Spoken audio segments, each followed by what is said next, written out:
Kasih karunia dan damai sejahtera dari Tuhan Allah Bapa kita dan dari anaknya Tuhan Yesus Kristus menyertai kamu sampai selamanya. Amin. Selamat pagi saudaraku.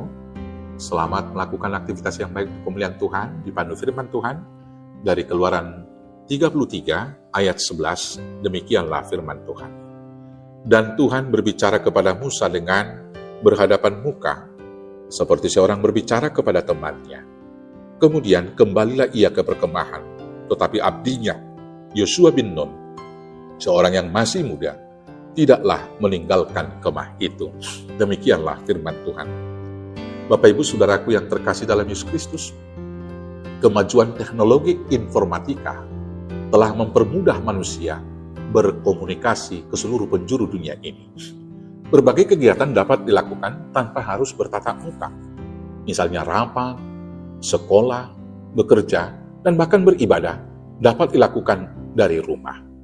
Tetapi kegiatan yang disebutkan di atas tidak dapat mengalahkan kebersamaan yang dilakukan dengan tatap muka.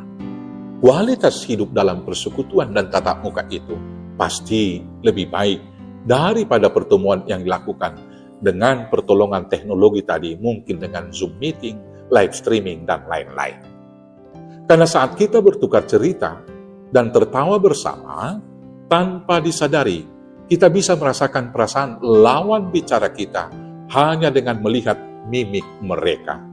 Kerinduan kepada keluarga atau sahabat yang saling mengasihi tentu lebih dapat diekspresikan dan terpuaskan apabila kita bertemu dengan cara bertatap muka. Pertemuan dengan bertatap muka lebih memudahkan kita untuk melihat dan memahami perkataan, maksud, dan isi hati dari relasi kita.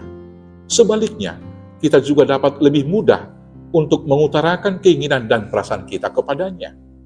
Kita juga dapat menunjukkan ekspresi perasaan kerinduan, rasa kagum dan rasa hormat kita kepada relasi kita tersebut.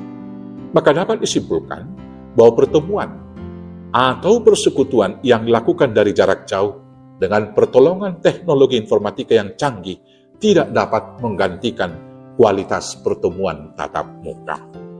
Tuhan dalam menyatakan dirinya kepada manusia melakukan itu melalui dua cara, yaitu melalui alam ciptaan atau pernyataan umum, dan juga melalui pernyataan khusus, yaitu tatap muka dengan umatnya. Contoh pertemuan tersebut dilakukan Tuhan kepada Musa dalam 2 kali pertemuan di dalam bacaan kita. Yang pertama, Tuhan bertemu dengan Musa melalui media api yang menyala di semak Duri ketika dia menggembalakan kambing domba mertuanya, yaitu Yitro, di Gunung Horeb. Dalam pertemuan tersebut, Allah memperkenalkan dirinya dengan berkata, "Akulah Allah ayahmu, Allah Abraham, Allah Ishak, dan Allah Yakub." Keluaran 3 ayat 6. Allah kemudian mengutus Musa untuk memimpin umat Israel keluar dari Mesir. Pertemuan yang kedua antara Musa dengan Allah terjadi di gurun di tengah Musa dan umat Israel dalam perjalanan menuju ke Kanaan. Ketika umat Israel berkemah, Tuhan turun untuk menemui Musa di kemah pertemuan. Dan Tuhan berbicara kepada Musa dengan berhadapan muka seperti seorang berbicara kepada temannya. Dalam pertemuan tersebut, Musa meminta kasih setia Tuhan untuk menyertai mereka dalam perjalanan, dan Tuhan menjanjikan penyertaannya dan keselamatan kepada umat Israel. Bapak Ibu Saudaraku yang terkasih dalam Yesus Kristus, sebagai orang percaya yang telah ditebus oleh Yesus Kristus, kita patut bersyukur karena Tuhan juga berkenan bertemu muka dengan kita di dalam diri Yesus Kristus. Dia datang sebagai manusia sama dengan kita, supaya kita dapat bertatap muka dengannya. Kita lebih bersyukur lagi karena Yesus mau memanggil kita sahabat dan menyatakan perkataan-perkataan Bapanya kepada kita. Di dalam renungan kemarin, yaitu di Yohanes 15 ayat 15, Tuhan Yesus berkata, "Aku tidak menyebut kamu lagi hamba, sebab hamba tidak tahu apa yang diperbuat oleh tuannya. Tetapi aku menyebut kamu sahabat, karena aku telah memberitahukan kepada kamu segala sesuatu yang telah kudengar dari Bapakku." Jika Tuhan datang untuk bertatap muka dengan kita, maka kita harus meresponnya dengan sukacita. Untuk itu kita harus senantiasa menyediakan waktu untuk bertemu dengannya dan mendengarkan firman-Nya. Mata kita harus senantiasa tertuju kepadanya, supaya kita disertai dan dibimbing menuju tujuan mulia yang telah ditetapkannya kepada kita. Pertemuan dengan Tuhan dapat dilakukan secara pribadi di dalam doa dan aktivitas kita, tetapi juga di dalam ibadah bersama dengan jemaatnya.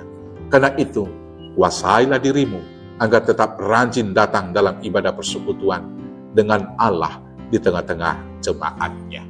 Pertemuan dengan Tuhan akan memerangkatkan kita untuk melakukan pertemuan tatap muka yang berkualitas dengan keluarga, dengan sahabat, dan dengan jemaat Tuhan. Kiranya wajah Tuhan tetap menyertai hidup kita, supaya kita hidup rukun dan saling mengasihi di dalam persekutuan dengan sesama. Tuhan Yesus memberkati. Amin. Kita bersatu dalam doa. Terima kasih Bapa yang baik, karena Tuhan mau datang bertatap muka kepada kami, dan Tuhan mau menyatakan diri dan menyatakan maksud, tujuan, dan rahasia Allah kepada kami. Maka mampukan kami dengan kualitas persekutuan yang baik dengan Tuhan, membangun kualitas persekutuan yang baik kepada sesama kami dalam kehidupan yang rukun. Di dalam Yesus Tuhan Juru Selamat kami yang hidup. Amin. Selamat hidup di dalam Tuhan, wajahnya menyertai kita. Selamat beraktivitas. Tuhan Yesus memberkati. Horas, horas, horas.